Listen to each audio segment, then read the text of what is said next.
Okay, then let's look at the next one, uh, bogie design. Uh, uh, some of you may not familiar with this terminology called bogie. In the United States, you call it truck. Okay. For me, it's always a little bit confusing. Truck supposed to be on the highway. How come it's on the railroad? Okay. But anyway, that's your terminology. Uh, for bogie design, it had to be lightweight. Again, bogie is about the 30% to 40% of the weight of a train, of a car.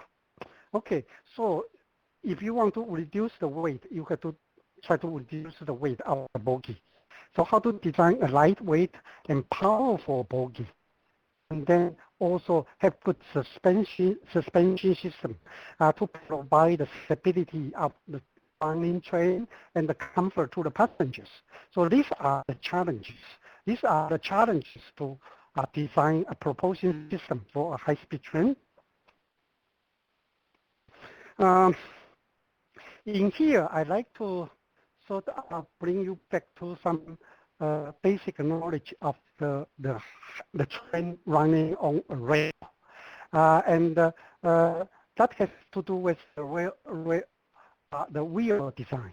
The wheel of a train has a tapered shape on the wheel thread. Okay, so this is tapered. The tapered of this design is to provide the train be able to negotiate through the curve. Otherwise, the train will not be able to turn. Okay, so this design is essential and is the main design for the wheel set. However, on the running on a straight track, this kind of taper will become create a vibration of the train. And it create a motion which is sort of vibrating around this straight line. Okay, so this motion is hunting motion. Okay, and you can start seeing that when high-speed train is running with a tapered wheel set, the hunting motion has to be reduced. Otherwise, the train will create excessive vibration and discomfort to the passengers. So in this case, you have to design a suspension system to reduce this. And that is also part of the major function of a bogie system. Okay, so with this, a high-speed train, high-speed bogie had to be able to reduce the vibration and reduce the weight. And that is the challenge in designing a high-speed rail bogie. First of all, the first design, or fundamentally, you can try to redesign the bogie of a high-speed train is to remove a so-called booster. To make a high-speed train become boosterless bogie. Okay, this type of the booster for a conventional train or a freight train is trying to carry the weight of the car through the wheel set and to the to the rail. Okay, so that is the function of the booster. Okay, however, this is a very heavy piece of the steel. Okay, and then in the modern design of a high-speed rail train is to get rid of this booster and becoming boosterless bogie. And also some of the suspension system had to be changed to the air spring system. And that way also try to reduce the weight. Okay, so these are the technology to reduce the weight. And then, of course, there are suspension system and anti-yawning damper to provide a high-speed train with more more absorption of this vibration from the hunting motion. Okay, so these are the design for the high-speed train. This is a modern high-speed train bogie, and then you can see it's bolsterless and is using the air spring.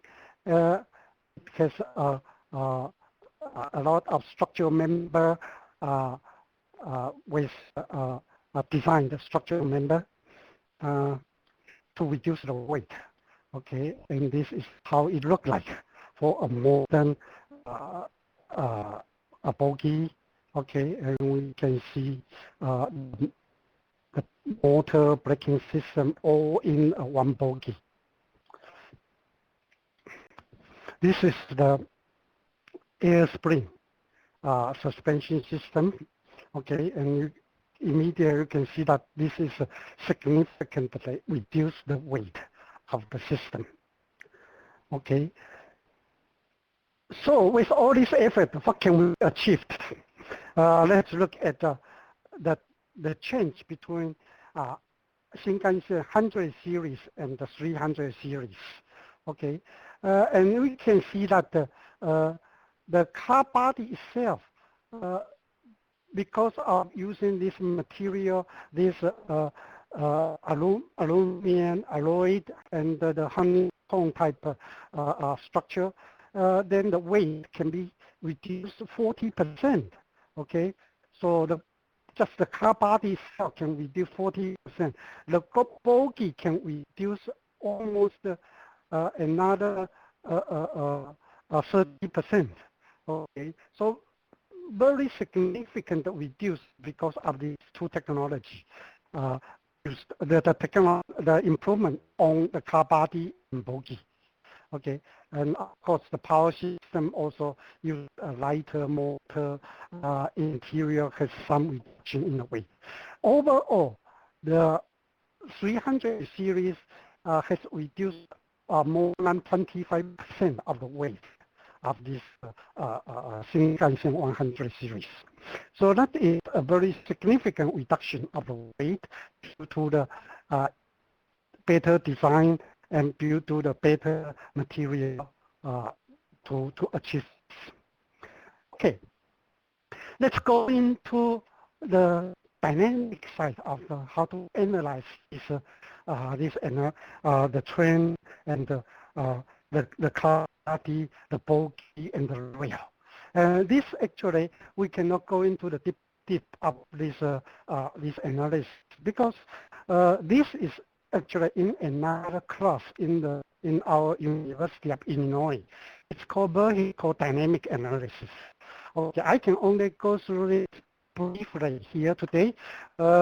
Basically, this is trying to simulate a train with car body, and then a spring and damping system, multiple degree of spring and damping system, and then the wheel, and then the rail. And then the irregularity of the track, of the rail, will become an input for the motion or the time history into this model. This dynamic model of the train and the rail. Okay, so this time history will be going through this multiple degree of damping spring system, and then you can use Fourier series to transform this motion into the car body, and then you can try to simulate the deformation of the car body or the motion of the car body, including the force and on the spring and damper.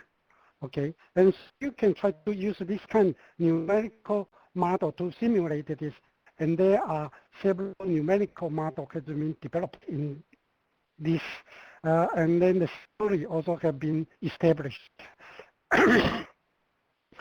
Through this kind of design, you can have different forms of deformation. Each form of deformation actually is an eigenvalue solution to the Fourier transform. So with a different eigenvalue solution, you actually come out with a different form of the car body deformation. Okay, and this is covered in our class of the vehicle dynamics.